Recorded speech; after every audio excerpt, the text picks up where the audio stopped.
है दोस्तों, आज हम साइंस का मोस्ट इम्पॉर्टेंट क्वेश्चन पढ़ने वाले हैं जो कि हर एक एग्जाम के लिए काफ़ी इम्पॉर्टेंट होता है। चलिए अब वीडियो को स्टार्ट करते हैं। तो हम लोग का यहाँ पर पहला क्वेश्चन है कि सौर ऊर्जा का रहस्य क्या है। सौर ऊर्जा का रहस्य क्या है? तो सौर ऊर्जा का रहस्य हम लोग का है यहाँ पे नाभिकीय संलयन की प्रक्रिया से हाइड्रोजन का हीलियम में बदलना। ठीक है, चलिए दूसरा हम लोग का यहाँ पे कि ऊर्जा विकिरण से ऊर्जा विकिरण के उस भाग को हम क्या कहते हैं जो हमें ऊष्मा का अनुभव कराती है। तो उसको हम लोग क्या कहते हैं? आवरण विकिरण कहते हैं। उसको क्या कहते हैं हम लोग? आवरण विकिरण कहते हैं।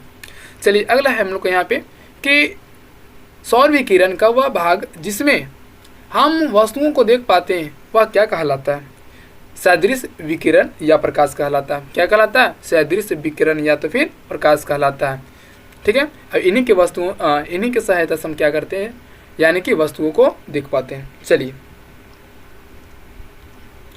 अगला क्वेश्चन हम लोग का यहाँ पे कि सूर्य के द्रव्यमान का कितना प्रतिशत भाग हाइड्रोजन का होता है? सूर्य के द्रव्यमान का कितना प्रतिशत भाग हाइड्रोजन का होता है? तो कितना प्रतिशत होता है? 70% होता है। ठीक, कितना प्रतिशत? 70% होता है।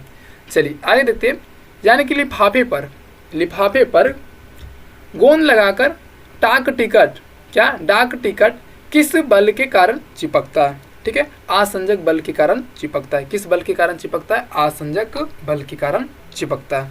चलिए आगे देख लेते हैं हम लोग, सूर्य से प्रति सेकेंड कितनी जूल ऊर्जा निकालती है? ठीक है, सूर्य से प्रति सेकेंड कितनी जूल ऊर्जा निकालती है? ठीक है, निकलती है, यानी कि 3.86 इंटू 10 के पावर 26 जूल निकलता है। ठीक है, चलिए आगे देख लेते हैं हम लोग, यानी कि वायुमंडल के ऊपरी भाग में प्रति वर्ग मीटर पर प्रति सेकेंड कितना सौर ऊर्जा अपतित होती है? एवं हम लोग को होता है 1370 जूल होता है। कितना होता है? 1370 जूल होता है। चलिए अब आगे देखते हैं हम लोग, यानी कि अगला क्वेश्चन हम लोग का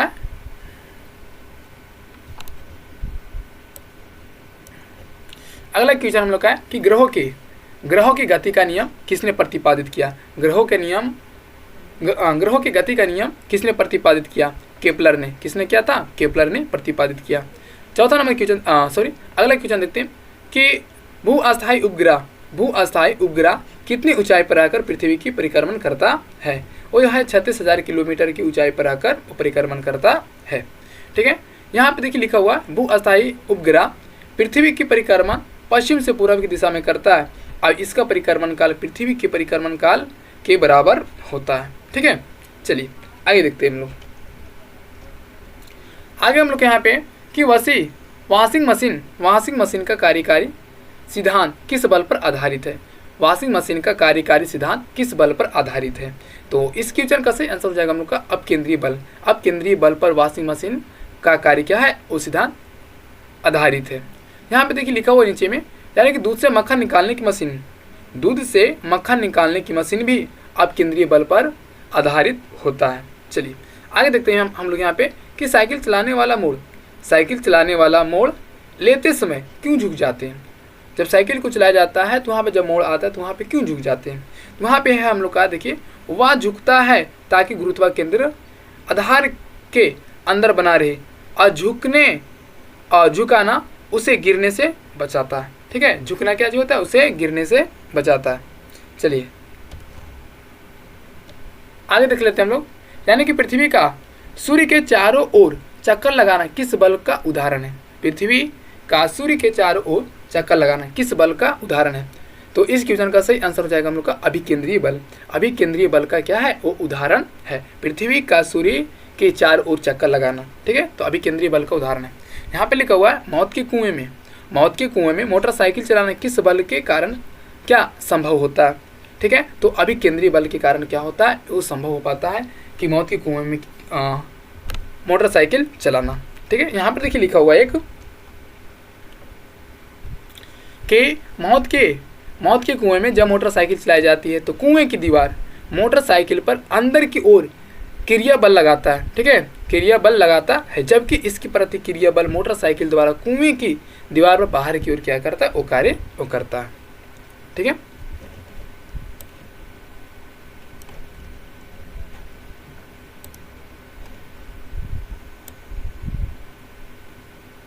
चलिए आगे देखते हैं हम लोग।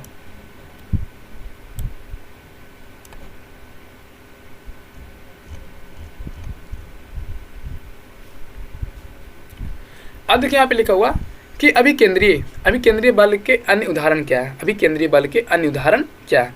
तो यहाँ पे इलेक्ट्रॉन का नाभिक के चारों ओर घूमना, ये भी किस चीज़ का उदाहरण है? कौन सा बल का उदाहरण है? अभिकेंद्रीय बल का उदाहरण है। यानी कि दूसरा में हम लोग का चौराहे पर मुड़ते समय साइकिल सवार का झुकना, तो ये भी किस बल का उदाहरण है? वो है अभिकेंद्रीय बल का उदाहरण है। ठीक है, आगे क्वेश्चन देखते हैं। कैंची किस प्रकार के उत्तोलक बल का उदाहरण है? जो कैंची किस प्रकार के उत्तोलक बल का उदाहरण है? प्रथम श्रेणी का। किस बल का उदाहरण है? प्रथम श्रेणी का। प्रथम श्रेणी के अन्य उत्तोलक, जैसे कि प्रथम श्रेणी में कौन कौन सा उत्तोलक आ जाता है? पिलास, कील उखाड़ने की मशीन, शीश झूला, ठीक है, शीश झूला, साइकिल का ब्रेक, हैंड पंप, तराजू, ये सब सारा का सारा प्रथम श्रेणी का अन्य उत्तोलक के अंतर्गत आ जाते हैं। चलिए आगे देखते हैं हम लोग। यहाँ पे लिखा हो सरौता। सरौता किस श्रेणी का उत्तोलक है? तो सरौता जो है वो किस श्रेणी का उत्तोलक है? तो वो द्वितीय श्रेणी का उत्तोलक है। किस श्रेणी का है? द्वितीय श्रेणी का उत्तोलक है। द्वितीय श्रेणी का अन्य उत्तोलक, द्वितीय श्रेणी में कौन कौन सा आते हैं? तो उसका उदाहरण देख लेते हैं। नींबू निचोड़ने की मशीन, एक पहिए की कूड़ा ढोने वाली मशीन, पहिए, कब्जे पर घूमने वाली दरवाजा, ये सब सारा का सारा किस पे आते हैं? कौन सा उत्तोलक पे? द्वितीय श्रेणी के उत्तोलक के उदाहरण है। ठीक है, चलिए आगे देख लेते हैं हम लोग।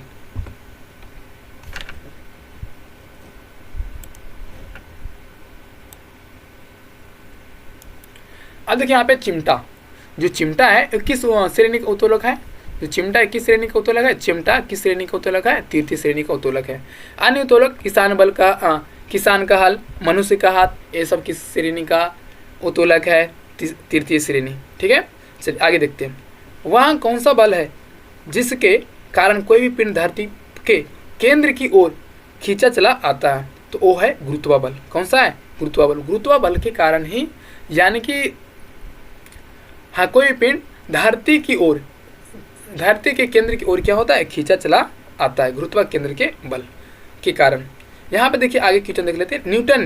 न्यूटन ने किस पुस्तक में गुरुत्वाकर्षण के नियम का उल्लेख किया था? न्यूटन ने किस पुस्तक में गुरुत्वाकर्षण के नियम का उल्लेख किया? ऑप्शन में इसका आंसर हो जाएगा हम लोग को प्रिंसिपिया। कौन सा हो जाएगा? प्रिंसिपिया। अब आगे देख लेते हैं। घूमती हुई वस्तुओं की गति मापने का यंत्र कौन सा है? गायरोस्कोप। कौन सा है? गायरोस्कोप। ठीक है, अब आगे देखते लेते क्वेश्चन। अगला क्वेश्चन हम लोग का, पृथ्वी के किस भाग पर जी गुरुत्वा जनित त्वरण का मान शून्य होता है? तो वो होता है भूकेंद्र पर। किस पे होता है? भूकेंद्र पर होता है। चलिए आगे देख लेते हैं हम लोग।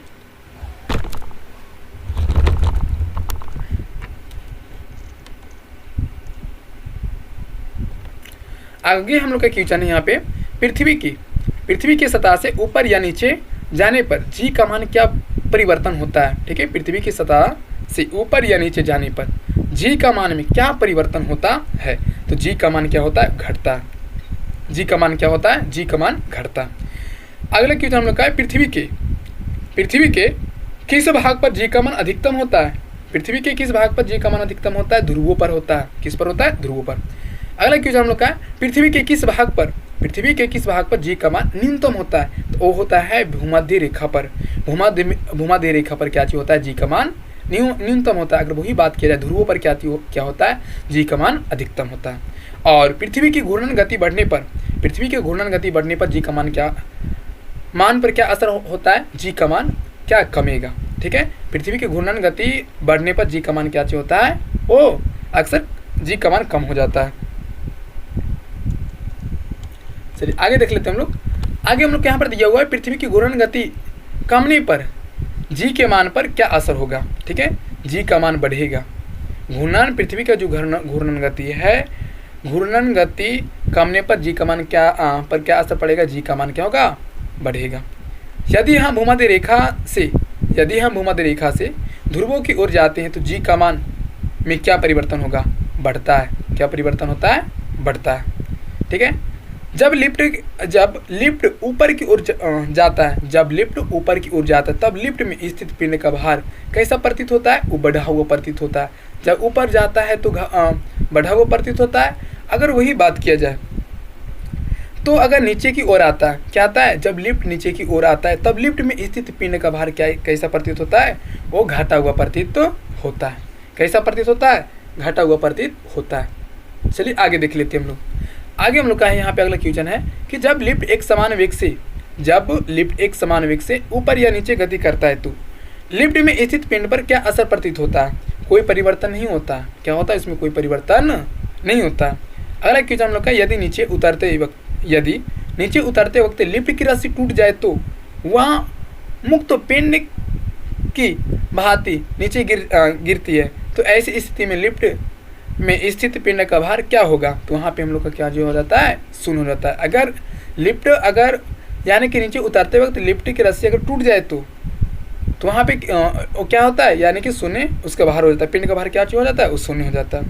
आगे देख लेते हैं हम लोग यहाँ पे अगला क्वेश्चन है कि यदि लिफ्ट से नीचे उतरते समय लिफ्ट का क्या गुरुत्वीय त्वरण कहते जी से अधिक हो तो लिफ्ट में स्थित व्यक्ति की क्या स्थिति होगी, तो वह छत से जा लगेगा। वह कहाँ से, छत से जा चुका।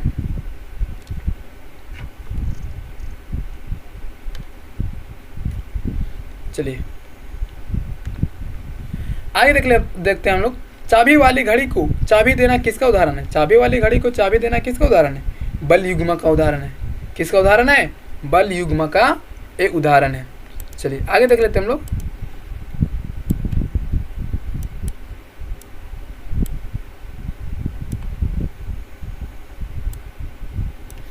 आगे क्वेश्चन हम लोग का यहाँ पे है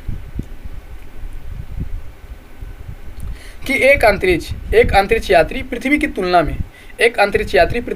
में चंद्र तल पर अधिक छलांग लगा सकता है, क्योंकि चंद्र तल पर गुरुत्वाकर्षण बल पृथ्वी तल की तुलना में क्या अतल पे है, क्या है, अतल पे है यानी कम है। ठीक है, तो इसलिए क्या चीज होगा, एक अंतरिक्ष यात्री पृथ्वी की तुलना में चंद्र तल पर अधिक छलांग लगा सकता है, क्योंकि वहाँ पे क्यों लगा सकता है, क्योंकि चंद्र तल पर गुरुत्वाकर्षण बल पृथ्वी तल की तुलना में क्या चाहिए, अतल पे है।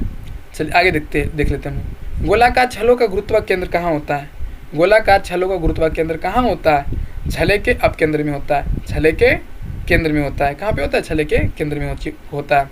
चलिए अब यहाँ पर देख लेते हैं गुरुत्व केंद्र, कुछ पिंड और यहाँ पे कुछ बिंदु देख लेते हैं उनका। यहाँ पे लिखा हुआ है कुछ प्रमुख पिंडों के गुरुत्व केंद्र। ठीक है, कुछ प्रमुख पिंडों के गुरुत्व केंद्र। यहाँ पे लिखा हुआ पिंड, यहाँ पे लिखा हुआ गुरुत्व केंद्र। यहाँ पे देख लेते हैं आगे, एक समान छड़ यानी इसका गुरुत्व केंद्र क्या कहाँ लगता है, मध्य बिंदु। बात कीजिए पिंड त्रिभुजाकार सतह, तो यहाँ पर हो जाएगा मध्य काओं का कटान बिंदु पर लगता है। गोलाकार चक्ति ये कहाँ पे लगता है, कौन से केंद्र पे, ज्यामिति केंद्र पे लगता है। बेलन किस पर लगता है, बेलन के अज पर क्या मध्य बिंदु पर लगता है। ठोस शंकु के आधार पर उसके पक्ष पर चौथाई ऊंचाई पर लगता है। कहाँ पे लगता है, चौथाई ऊंचाई पर लगता है। चलिए आगे देख लेते हैं हम लोग।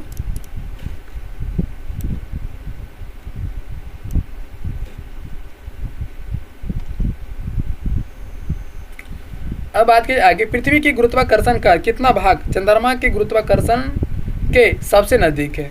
पृथ्वी के गुरुत्वाकर्षण का कितना भाग चंद्रमा के गुरुत्वाकर्षण के सबसे नजदीक है, 1/6 भाग। कितना भाग, 1/6 भाग है। चलिए आगे देख लेते हैं। यानी कि पहाड़ी पर चढ़ता एक व्यक्ति आगे की ओर झुका हुआ क्यों जाता है, पहाड़ी पर चढ़ता एक व्यक्ति आगे की ओर झुका हुआ क्यों जाता है, यानी कि अस्थायित्व बढ़ाने के लिए, अस्थायित्व बढ़ाने के लिए जाता है। ठीक है, आगे देख लेते हैं हम लोग।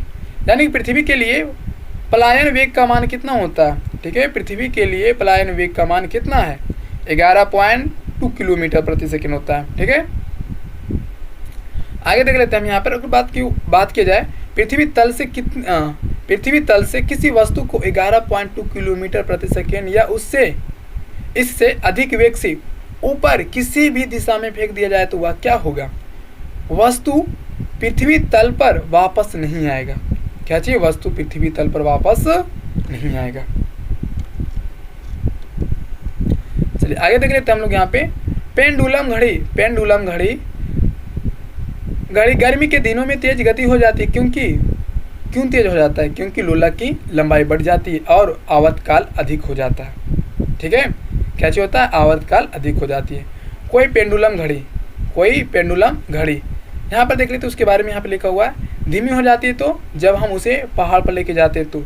अगर किसी भी प्रकार का आप पेंडुलम घड़ी को अगर आप पहाड़ पर लेके जाते हैं तो क्या चीज़ हो जाएगा, वो धीमी हो जाती है। ठीक है। अगर बात की यहाँ पे तेज हो जाती है जब हम उसे खाने के भीतर लेके जाते हैं तो। ठीक है, खान के भीतर। ठीक है, जब उसे हम खान के भीतर ले जाते हैं तो वो क्या हो जाता है, तेज हो जाते हैं। तीसरा, धीमी हो जाती है, जाड़े के दिन में क्या चीज़ हो जाते हैं, वो धीमी हो जाती है। तेज हो जाती है जब हम उसे विषुवतीय रेखा से ध्रुव की ओर लेके जाते हैं तो एक क्या चीज़ हो जाते हैं, पेंडुलम घड़ी जो होता है वो तेज हो जाते हैं। आगे देख लेते हैं हम यहाँ पे कि किसी सरल लोला की लंबाई 4% बढ़ा दी जाए तो उसका आवर्तकाल कितने प्रतिशत बढ़ जाएगा, 2% क्या होगा, वो बढ़ जाएगा। कितना प्रतिशत बढ़ेगा, 2%। आगे देखते हैं, यदि लोला की लंबाई 4 गुनी कर दी जाए तो, यदि लोला की लंबाई 4 गुनी कर दी जाए तो लोला के झूलने के आवर्तकाल कितना होता है, दुगना होता है। कितना होता है, दुगना होता है। आगे देख लेते हैं हम लोग, प्रत्यस्तता सीमा के अंदर प्रतिबल सदैव क्या विकृत का समानुपाती होता है। यह नियम किसने प्रतिपादित किया, हुक ने किया था। किसने किया था, हुक ने इस नियम को प्रतिपादित किया था। आगे देखते हैं, दरों की बूंद द्वारा सिकुड़ने पर न्यूनतम आयतन ग्रहण करने की प्रवृत्ति किस गुण के कारण होती है, पृष्ठ तनाव के कारण होती है। किस कारण होता है, पृष्ठ तनाव के कारण होती है।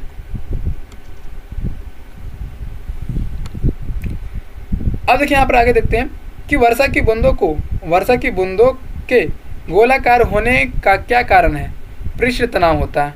क्या कारण होता है, पृष्ठ तनाव होता है। ठीक है, पृष्ठ तनाव के कारण ही वर्षा के जो बूंदे होते हैं वो गोलाकार होते हैं। ठीक है, ये अक्सर एग्जाम में हम लोग से पूछे जाते हैं। आगे देख लेते हैं हम यहाँ पे कि अगर एक गड्ढे में भरे पानी में यदि मिट्टी का तेल छिड़क दिया जाए तो, एक गड्ढे में भरे पानी में यदि मिट्टी का तेल छिड़क दिया जाए तो मच्छर मर जाते, क्योंकि मिट्टी का तेल छिड़कने से पानी का पृष्ठ तनाव क्या हो जाते हैं, कम जाते हैं, जिसके कारण क्या चीज होता है, मच्छर जो होते हैं वो मर जाते हैं।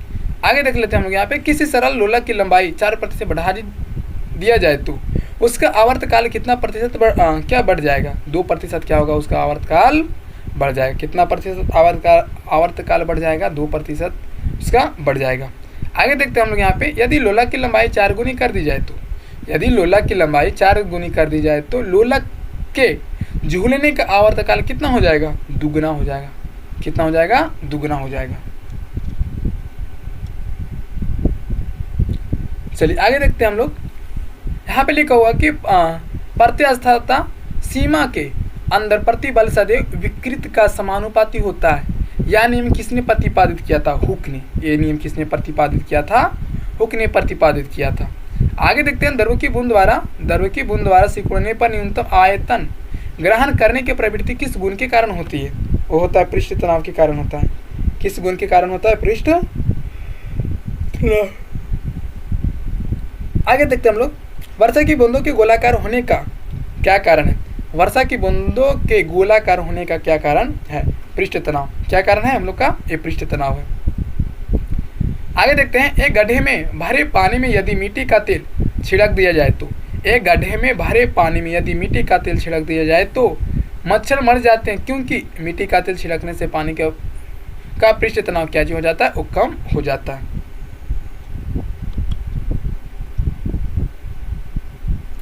आगे देखते हैं, पृष्ठ तनाव के अन्य उदाहरण। पृष्ठ तनाव के क्या क्या उदाहरण है।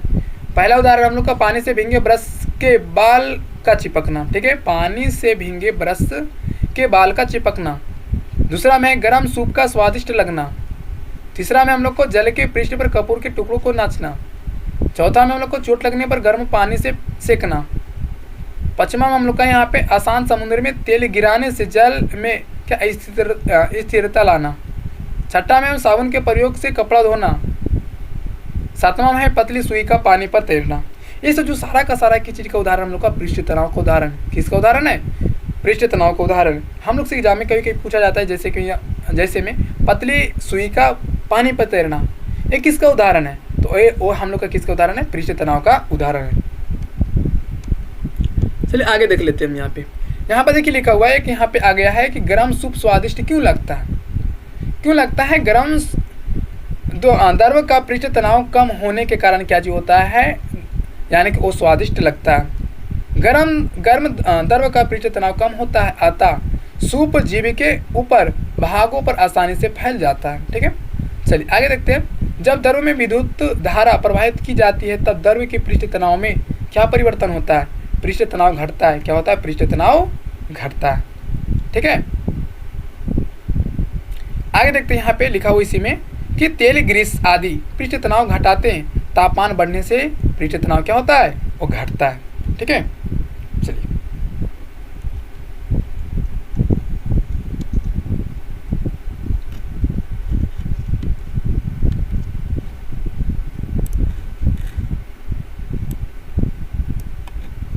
आगे देखते हैं इसमें कि स्याही सोखता, क्या ब्लोटिंग पेपर स्याही को शीघ्र सोखता है, क्यों? इसमें अपने छोटे छोटे छिद्र क्या केस नली की तरह कार्य करते हैं। आगे देखते हैं किस प्रक्रिया से लालटेन या लैंप की बत्ती में तेल ऊपर चढ़ता है, कोशिकत्व से। क्या, कोशिकत्व से। आगे क्यों जाना हम लोग, अखबार में क्या फाउंटेन पेन से स्पष्ट लिखने में किस कारण कठिनाई होती है, कोशिकत्व के कारण क्या चीज होता है, वो कठिनाई हम लोग का होता है। अखबार पर फाउंटेन पेन से स्पष्ट लिखने में किस कारण कठिनाई होती, कोशिकत्व के कारण क्या चीज होता है, वो कठिनाई होता है। वर्षा के बाद किसान अपने खेतों की जुताई किसे तोड़ने के लिए करते हैं, केस नलियों के तोड़ने के लिए करते हैं। चलिए आगे देख लेते हैं हम लोग यहाँ पे कि मिट्टी से बनी केस नली खेत जोतने से टूट जाती है, जिससे पानी ऊपर नहीं आता है और मिट्टी में नमी बनी रहती है, यहाँ पे बनी रहती है। चलिए आगे देखते हैं। पेड़ पौधे की शाखाओं, तने एवं पत्तियों तक जल एवं क्या आवश्यक लवण किस प्रक्रिया द्वारा पहुँचते हैं, कोशिकत्व के द्वारा पहुँचता है। किसके द्वारा, कौन सा प्रक्रिया के द्वारा पहुँचता है, कोशिकत्व के द्वारा पहुँचता है। यहाँ पर एक बार फिर से इसको देख लेते हैं, काफ़ी इंपॉर्टेंट हम लोग के लिए क्वेश्चन है। यानी कि जो पेड़ पौधे की शाखाओं जैसे तने पत्तियों तक जल एवं आवश्यक लवण जो पहुँचता है वो किसके द्वारा पहुँचता है, वो होता क्या, कोशिकत्व के द्वारा पहुँचता है। आगे देख लेते हैं हम लोग। तरल व गुण जिसके कारण तरल की क्या विभिन्नता परतों के मध्य आपेक्षिक गति का विरोध करता है, क्या कहलाता है, श्यानता कहलाता है। क्या कहलाता है, श्यानता।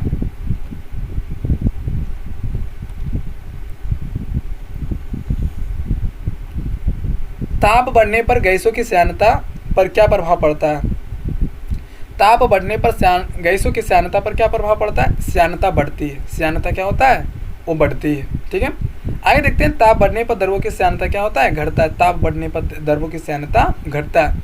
आगे देखते हैं, यहाँ पे हम लोग का लिखा हुआ है वेंचुरी मीटर किस प्रमेय पर आधारित है, बारनौली के प्रमेय पर क्या है, आधारित है। ठीक है, आगे देखते हैं। वेंचुरी मीटर बारनौली के प्रमेय पर आधारित एक ऐसी युक्ति है जिसकी सहायता से हम किसी नली के दरों के क्या प्रवाह की दर ज्ञात की जा सकती है। चलिए आगे देख लेते हैं हम लोग यहाँ पे। श्यानता की इकाई क्या है, श्यानता का इकाई क्या है, क्या, पॉइज। आगे देख लेते हैं हम लोग। तेज आंधी आने पर टीन की छत का उड़ जाना किस सिद्धांत पर कार्य करता है। ठीक है, टीन की छत का उड़ जाना किस सिद्धांत पर कार्य करता है, बर्नौली के प्रमेय पर क्या करता है, वो काम करता है। गामा किरणें कैसी तरंग है, विद्युत चुम्बकीय तरंग है। कैसी किरणें हैं, विद्युत चुम्बकीय तरंग। अन्य विद्युत चुम्बकीय तरंगे एक्स किरणें, पारावैगनिक किरणें, सादृश्य विकिरण, आवरण विकिरण और लघु रेडियो तरंगे, क्या हार्टजियन तरंगे, दीर्घ रेडियो तरंगे, ये सब क्या चीज़ है, अन्य विद्युत चुम्बकीय तरंग के उदाहरण में आते हैं।